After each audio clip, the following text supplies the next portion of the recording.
కృషి, పట్టుదల ఉంటే ఏదైనా సాధించవచ్చునని నిరూపించిన మహామనిషి చిట్టిపోలు నారాయణ. ఎక్కడో మారుమూల గ్రామంలో పుట్టి మహానగరం హైదరాబాద్కు వచ్చి వ్యాపార రంగంలో రాణించిన రారాజు చిట్టిపోలు నారాయణ. ప్రేమానురాగాలు, ఆప్యాయతలను పంచిన పెద్దాయన. జగమంత కుటుంబాన్ని వీడి స్వర్గానికి వెళ్లారు చిట్టిపోలు నారాయణ. భౌతికంగా లేకున్నా నిత్యం మేము చేసే ప్రతి పనిలో, మేము నడిచే ప్రతి అడుగులో మీరు ఉంటారు. కలికాలంలో చిన్నాభిన్నమవుతున్న కుటుంబాలని మనం చూస్తూనే ఉన్నాం.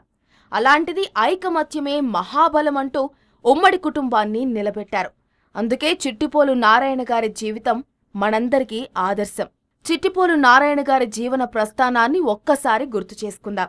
నల్లగొండ జిల్లా సుంకెనపల్లి గ్రామం చిట్టిపోలు నారాయణ గారి జన్మస్థలం. స్వాతంత్ర సమరయోధులు, పర్వతాలు, నర్సమ్మల పెద్ద కొడుకు చిట్టిపోలు నారాయణ. చిట్టిపోలు నారాయణ గారికి 4 తమ్ముళ్ళు, 5 అక్కా చెల్లెళ్ళు. పెద్ద తమ్ముడు నరసింహ, మరదలు లక్ష్మమ్మ. రెండవ తమ్ముడు శంకరయ్య, మరదలు లక్ష్మమ్మ. మూడవ తమ్ముడు ధనుంజయ, మరదలు కళావతి. 4వ తమ్ముడు శ్రీనివాస్, మరదలు లలిత. చిట్టిపోలు నారాయణ గారికి 2 అక్కలు, 3 చెల్లెళ్ళు. పెద్దక్క సూరేపల్లి కమలమ్మ, బావ నరసింహ. రెండవ అక్క జల్ల అనసూయ, బావ సీతయ్య. పెద్ద చెల్లె నోముల మನೆమ్మ, బావ సుదర్శన్. రెండవ చెల్లెలు కుడికాలు కమలమ్మ, బావ బాల నరసింహ. చిన్న చెల్లెలు కస్తూరి విజయ, బావ గోపాల్. చిట్టిపోలు వారి ఇంట్లో చిన్న మొక్కగా మొలిసిన నారాయణ చిట్టిపోలు వంశానికే మహావృక్షమై ఎదిగాడు. గట్టుప్పల్ గ్రామస్తులు కర్ణాటి యాదగిరి లక్ష్మీ నరసమ్మల పెద్ద కుమార్తె శంకరమ్మను జీవిత భాగస్వామిగా చేసుకున్నాడు. భార్యగా శంకరమ్మ నారాయణుడి కష్టసుఖాలలో పాలు పంచుకుంది.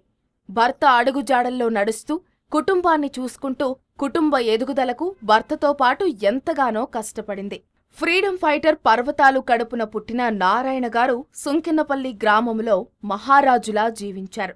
నాన్న చేసిన ఆయుర్వేద వైద్యాన్ని తాను నేర్చుకుని మానవ సేవే మాధవ సేవ అంటూ రోగులకు సేవ చేశారు.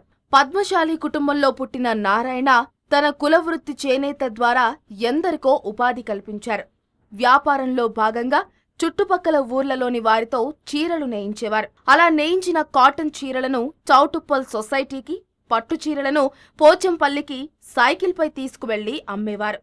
5 కొడుకులకు 1 కూతురుకు జన్మనిచ్చిన నారాయణ, శంకరమ్మ దంపతులు తమ కొడుకులను పంచపాండవులుగా తీర్చిదిద్దారు. కూతురును అల్లారు ముద్దుగా పెంచారు. పెద్ద కొడుకు లక్ష్మీనారాయణ, రెండవ కొడుకు సత్యనారాయణ, 3వ కొడుకు రమేష్, 4వ కొడుకు సురేష్ కుమార్, 5వ కొడుకు సాయి చంద్రశేఖర్. ముద్దుల కూతురు పద్మను క్రమశిక్షణతో పెంచారు. తల్లిదండ్రుల ప్రేమను పంచారు. విద్యా బుద్ధులు నేర్పించారు. పెద్ద కొడుకు లక్ష్మీనారాయణ తండ్రికి కుడిభుజంలా ఎదిగాడు. లక్ష్మీనారాయణకు తిరందాసు పాండు, పార్వతమ్మల 3వ కూతురు పద్మతో వివాహం జరిపించారు. రెండవ కొడుకు సత్యనారాయణ ప్రేమాప్యాయతలకు మారుపేరు. సత్యనారాయణకు కర్ణాటి కృష్ణ, లక్ష్మీ దంపతుల 2వ కూతురు ఇందిరతో వివాహం జరిపించారు. 3వ కొడుకు రమేష్కు వనం చంద్రమౌళి, శోభల కూతురు ఉదయశ్రీతో వివాహం జరిపించారు. 4వ కొడుకు సురేష్కు ఆడపు ప్రకాష్, సుజాతల మొదటి కూతురు అనితతో పెళ్లి జరిపించారు. 5వ కొడుకు సాయి చంద్రశేఖర్కు ఐటి పాముల విఠల్, విజయలక్ష్మి దంపతుల కూతురు శాంతితో వివాహం జరిపించారు. నారాయణ గారికి అక్క జల్ల అనసూయ, బావ సీతయ్య అంటే ఎనలేని ప్రేమ. అందుకే మేనల్లుడు నరసింహకు తన కూతురు పద్మను ఇచ్చి వివాహం జరిపించారు. అందరికీ మంచి సంబంధాలు తెచ్చాడు. ఘనంగా పెళ్లిళ్లు చేశాడు. నారాయణ గారు చిట్టిపోలు వంశానికి, పుట్టిన ఊరికి పేరు ప్రతిష్టలు తెచ్చారు. హైదరాబాద్కు ముందుగా పెద్ద కొడుకు లక్ష్మీనారాయణను పంపించారు. మేనమామ చెరుకు ఏకాంబరం, బావమరిది వెంకటేష్లతో జనరల్ స్టోర్ ఏర్పాటు చేయించారు.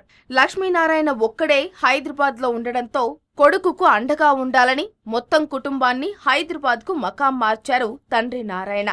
హైదరాబాద్కు వచ్చిన కొత్తలో పార్సిగుట్టలోని అద్దె ఇంట్లో కొంతకాలం గడిపారు. అప్పటి వరకు తన స్వంత ఇంట్లో దర్జాగా బతికిన నారాయణ గారికి కిరాయి ఇంట్లో ఉండడం ఏమాత్రం నచ్చలేదు. కష్ట నష్టాలు ఎన్ని ఎదురైనా సొంత ఇల్లు కావాలని 2 ఏళ్లు తిరిగేలోపు అదే పార్సిగుట్టలో ఒక ఇల్లు కొన్నారు. కాస్త నిలదొక్కున్న తరువాత ఇక వెనుతిరిగి చూడలేదు. అటు వ్యాపారాన్ని విస్తరిస్తూ ఇటు కుటుంబాన్ని తీర్చిదిద్దుతూ ముందుకు సాగారు. కొత్తలో నారాయణ పార్సిగుట్ట నుండి పెద్ద కొడుకు లక్ష్మీనారాయణతో కలిసి సైకిల్పై మోండా మార్కెట్ షాప్కు వెళ్లేవారు. అలా సైకిల్పై మొదలైన ప్రస్థానాన్ని పాత స్కూటర్, ఆపై కొత్త బైకులు, కార్లు కొనే వరకు తీసుకువచ్చారు. వ్యాపార విస్తరణలో భాగంగా రెండవ కొడుకు భాస్కర్ పేరున భాస్కర్ కిరాణా జనరల్ స్టోర్స్ ను, మూడవ కొడుకు రమేష్ పేరున రమేష్ ట్రేడర్స్ ను, నాలుగవ కొడుకు సురేష్ పేరున తిరుమల ట్రేడర్స్ ను స్థాపించారు. చిన్న కొడుకు సాయిజన్ శేఖర్ కు వ్యాయామం అంటే ఇష్టముండి జిమ్ ఏర్పాటు చేస్తాను అంటే అప్పటికే చేస్తున్న వ్యాపారానికి జిమ్ కు సంబంధం లేకపోయినా కొడుకు మీద ప్రేమతో జిమ్ ఏర్పాటు చేయించారు. వ్యాపారంలో డబ్బులు మాత్రమే కాదు, నీతి నిజాయితీలు కూడా పెట్టుబడులే అని చెప్పేవారు. ఎంతో ముందు చూపు ఉన్న నారాయణ గారు కొడుకులు సంపాదించిన ప్రతి రూపాయి తెలివిగా కూడబెట్టి ఎవ్వరికీ తక్కువ కాకుండా కొడుకులందరికీ సమానంగా ఆస్తులు కొనిపెట్టారు. అందులో భాగంగా నిర్మించిన భవనమే కొత్తపేటలోని వైష్ణవి చిట్టిపోలు నిలయం. అంచెలంచెలుగా ఎదిగాడు. ఎదిగిన కొద్దీ ఒదిగాడు. కాలం విలువ తెలిసిన వ్యక్తి నారాయణ గారు. అందుకే క్షణం కూడా వృధా చేయవద్దు అనేవారు. ఆ రోజుల్లో హైదరాబాద్ రావాలనుకున్నా రావాల్సి వచ్చిన చుట్టాలకు, సన్నిహితులకు ముందుగా గుర్తుకు వచ్చేది నారాయణ గారి పేరే. అలా వచ్చిన ప్రతి ఒక్కరికి ఆశ్చర్యం కల్పించి వారికి కావాల్సిన సహాయ సహకారాలు అందించేవారు.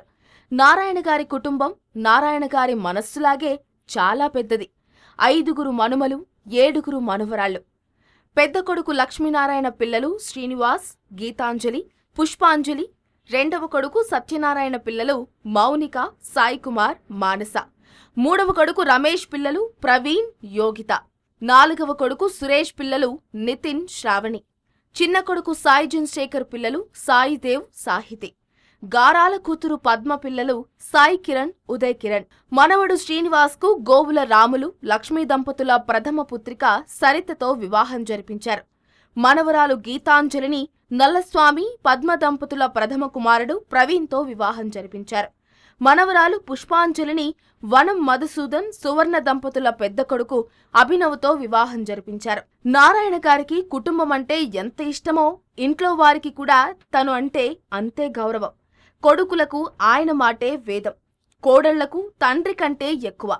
అందుకే నారాయణ గారు ఏ రోజూ బాధపడలేదు.